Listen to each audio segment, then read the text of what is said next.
Hello everyone, आप सभी लोगों का स्वागत है टीचिंग परीक्षा के आज की इस वीडियो में, जिसके अंदर में फ्रेंड्स आप लोगों के सामने एक बहुत ही इंपॉर्टेंट जो मुद्दा है उसको मैं डिस्कस करना चाहूंगा। एक आरटीआई लगाई गई थी डोमेसिल को लेकर और उसका पूरा का पूरा विवरण जो भी जो प्रकरण हुआ है उसको मैं आपको आसान भाषा में समझाऊंगा। पूरा वीडियो देखिए, आप लोगों को सारी चीज समझ में आ जाएगी और अंत में मैं आप लोगों से आपका ओपिनियन भी पूछूंगा, आप लोग वो भी बताइएगा।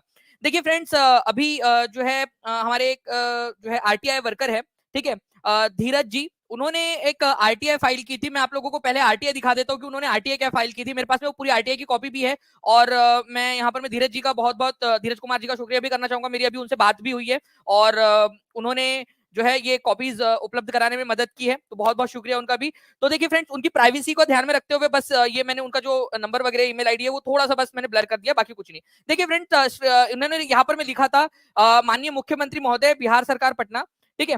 और उन्होंने लिखा था कि बीपीएससी टीआरई 4 में शिक्षक बहाली में डोमिसाइल नीति पुनः रूपेण लागू करवाने हेतु अपने स्तर से एक ठोस आदेश पत्र जारी करने के संबंध में उन्होंने एक अनुरोध पत्र दिया था यहाँ पर में, ठीक है महाशय। उन्होंने लिखा है कि वो पिछले 5 साल से काम कर रहे हैं, आरटीआई वर्कर है, सारी चीजें उन्होंने यहाँ पर में बताई है, ठीक है। उन्होंने बताया कि पिछले 1, 2 और 3 मतलब टीआरई 1, 2 और 3 के अंदर में कई सारे बच्चे जो बाहर के निवासी, ऐसा इनका कहना है, ठीक है, कि फर्जी निवास, कम मार्क्स, सीटेट एस्टेट लगाकर जॉब में आ गए फर्जी तरीके से, कई सारे, हर कोई नहीं का कुछ लोग हैं, ठीक है। तो बाहर उनको बाहर भी निकाला जा रहा है। अन्य राज्य में भी पहले से ही स्थानीय नीति लागू किया गया है, कई सारे राज्य जहां पर में स्थानीय नीति लागू है। इसलिए अब आगे से कोई समस्या नहीं बने, इसके लिए बिहार में डोमिसाइल पुनः लागू करे, जिससे फर्जी लोग फर्जी निवास एक्सेट्रा बनाकर नहीं आएंगे।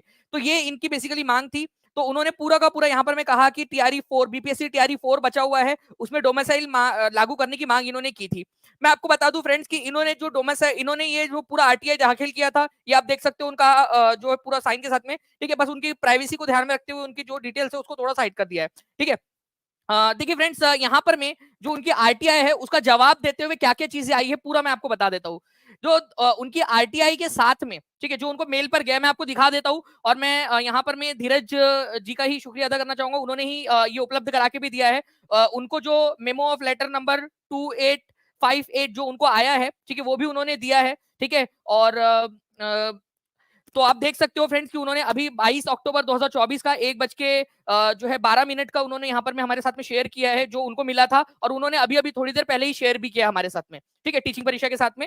तो आप लोग देख सकते हो कि यहाँ पर में क्या बोला है बिहार सरकार का, या जो है बीपीएससी का क्या स्टांस है, पूरा का पूरा समझिए आप लोग। देखिए, बिहार सरकार सामान्य प्रशासन विभाग का एक पत्र है जो कि 15/11/2022 का है, ठीक है, 2022 का पत्र। उसके अनुसार क्या बोला गया था कि दिव्यांग आरक्षण का लाभ बिहार के मूल निवासियों को मिलने के संबंध में। अब इसका प्रभाव बाकी लोगों पर कैसे पड़ेगा ये समझिए आप लोग।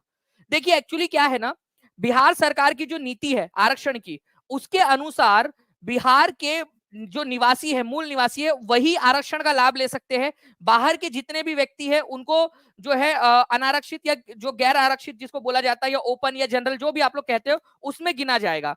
और उसी प्रकार से जितने भी दिव्यांग अभ्यर्थी है उनको भी गैर आरक्षित वर्ग के अंदर में ही उन लोगों को गिना जाएगा। यहाँ पर में ये बात कही गई थी, ठीक है, ये बात कही गई थी 2022 का 15/11/2022 का पत्र है। और ये अभी के अभी भी उन्होंने संलग्न किया है।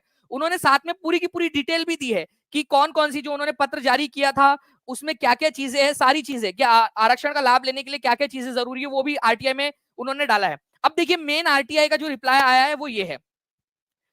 अवर सचिव बिहार लोक सेवा आयोग पटना, उनके तरफ से जो है यहाँ पर मैं आया है सेवा में, ठीक है, सुनील कुमार तिवारी जीएडी सामान्य प्रशासन विभाग को भेजा है कि आप जो है धीरज कुमार जो है उनको ये भेज दे, ठीक है। तो क्या भेजने के लिए कहा है उन्होंने, देखिए महाशय, उपर्युक्त विषयक श्री धीरज कुमार द्वारा प्राप्त आवेदन के संदर्भ में सूचित करना चाहेंगे कि उक्त परीक्षा में डोमिसाइल नीति का निर्धारण राज्य सरकार के नियंत्रणाधीन है।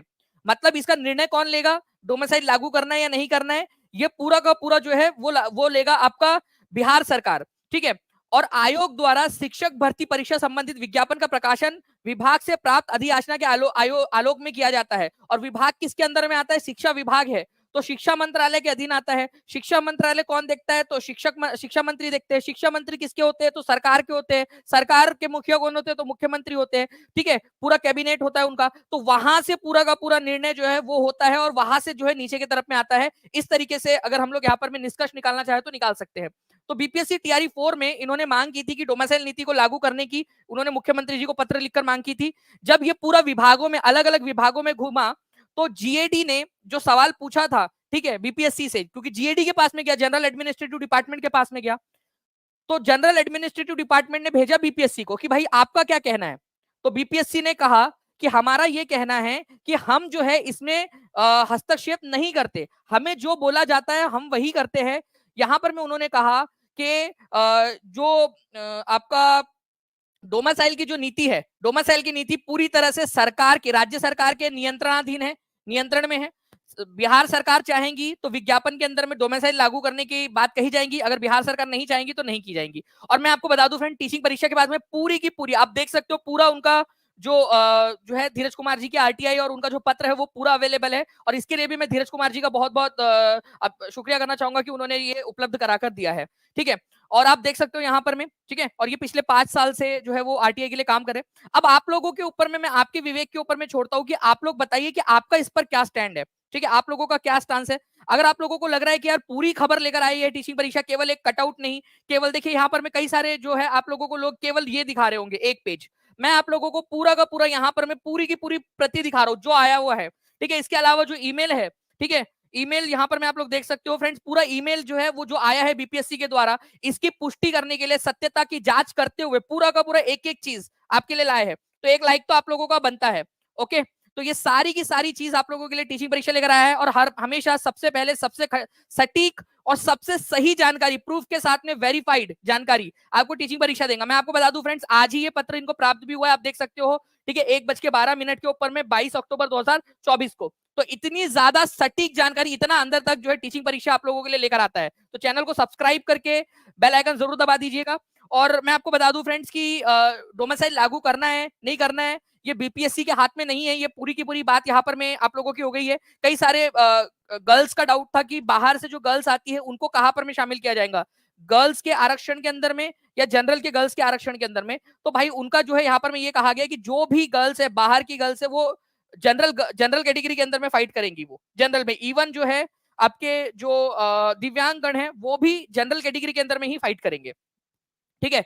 तो आपको ये सारी चीजें बता दी गई है, मैंने आप लोगों को निष्पक्ष होकर सारी दोनों तरफ से आप लोगों को बताया है।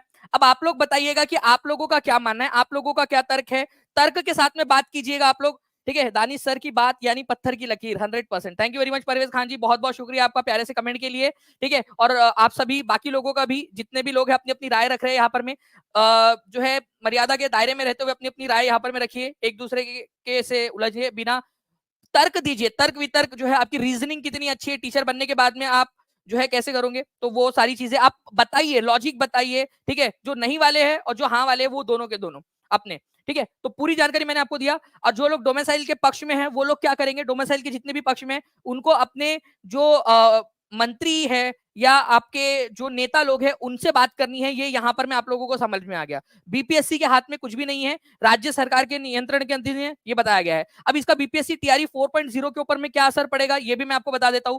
अगर मान लीजिए कि डोमिसाइल की नीति लागू जो है आप लोगों की हो जाती है, ठीक है, तो बिहार के जितने भी लोग हैं जो जनरल कैटेगरी के अंदर में है, ठीक है, जो जनरल कैटेगरी के अभ्यर्थी है, उन लोगों को जो है फ्रेंड्स यहाँ पर में फायदा होगा। जो कैटेगरी है उन लोगों को इससे बहुत ज्यादा फर्क इसलिए नहीं पड़ता है, बहुत ज्यादा इसलिए मैं कह रहा हूं क्योंकि जो आरक्षण वाली जो जो चीजें है उसमें बाहर के राज्य के लोग आरक्षण का लाभ नहीं ले सकते, ठीक है। तो बाहर के लोग जब आरक्षण का लाभ ले ही नहीं सकते, एससी एसटी जो ईबीसी बीसी जितने भी आपके, तो बिहार के अंदर में उसका लाभ वो लोग ले नहीं सकते, तो बिहार के वो लोग सुरक्षित है। जो जो होता है सारा का सारा जो कट ऑफ बढ़ता है वो जो जनरल कैटेगरी है उसके वजह से होता है। और मान लीजिए कि अगर आरक्षण वो नहीं लागू होता है तो बाहर जो लोग हैं, जो आसपास के लोग हैं, वो लोगों को मौका मिलेगा, वो लोग जो है अपना यहाँ पर में बिहार की अगर सेवा करना है, सच में दिल से सेवा करना चाहते हैं तो वो लोग भी आ सकते हैं, उन लोगों को वो भी कर पाएंगे। तो ये फर्क जो है वो पड़ जाएगा आपका लागू नहीं लागू होने से, जो मैंने आपको बताया। थैंक यू वेरी मच प्रीति प्रिया जी, आपका बहुत बहुत धन्यवाद, ठीक है। सर अगर शादी बिहार में हुई है तो उसे आरक्षण जो है नहीं, आरक्षण जो है वो आपके पति के आधार पर नहीं, आपके पिता के आधार पर रहेगा। देखिए मैं आपको दिखा भी देता हूँ, प्रूफ दिखा देता हूँ, यहाँ पर मैं बताया गया है, उन्होंने आरटीआई के अंदर में ही डाला हुआ है, ठीक है। देखिए यहाँ पर मैं बोला हुआ है कि जाति का प्रमाण पत्र और स्थायी जो आपका वो है आपका, ठीक है, व्यक्ति विशेष की जाति का निर्धारण, और इवन अब जो है फ्रेंड्स जो रहवासी प्रमाण पत्र वो भी पिता की जाति के आधार पर होता है, और रहवासी प्रमाण पत्र जो है आप लोगों का वो भी पिता का, आपके पिता कहाँ से थे, ठीक है, आपके पति नहीं, आपके पिता कहाँ से थे वो निर्धारित करता है।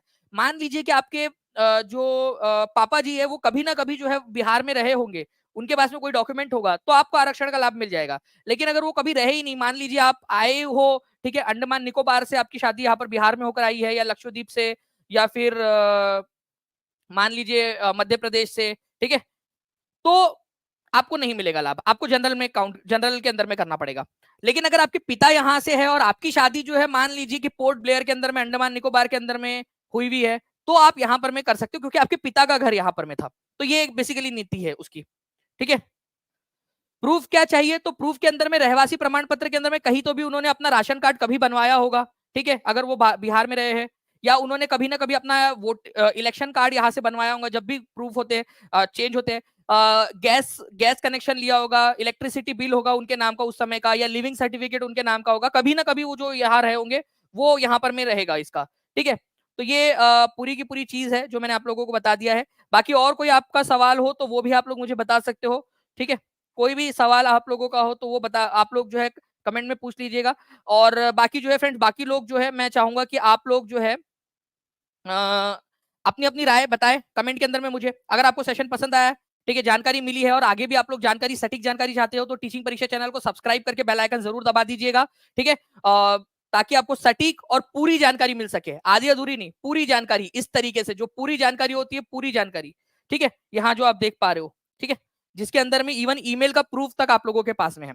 तो सेशन को लाइक जरूर कर दीजिए, चैनल को सब्सक्राइब कर दीजिए। जितने भी बच्चे हैं जो टीचिंग परीक्षा के साथ में जुड़ना चाहते हैं, नीचे में नंबर चल रहा है, उस पर कॉल या व्हाट्सएप कर सकते हो फ्रेंड्स। आप लोग टीचिंग परीक्षा एप्लीकेशन डाउनलोड कर लीजिए, ताकि आप लोगों को जितनी भी अपडेट्स है वो टाइम टू टाइम मिलती रहे। और साथ ही साथ जो है फ्रेंड्स, अगर आप प्रिपरेशन कर रहे हो TRE 4 की, तो कंप्लीट प्रिपरेशन के लिए आप टीचिंग परीक्षा के साथ में जुड़ सकते हो। नंबर आप लोगों को दिया हुआ है। बाकी जहां भी आप लोग अपने दोस्तों तक, अपने परिजनों तक पहुंचा सकते हो, इस वीडियो को जरूर पहुंचाइएगा। उनकी भी राय क्या है वो भी आपको कमेंट के अंदर में देखने के लिए मिल जाएंगी, ठीक है। तो आप लोग अपनी अपनी राय जो है वो सही तरीके से कमेंट के अंदर में लिख दीजिएगा। Thank you very much friends, take care and bye, God bless you all, thank you very much, thank you.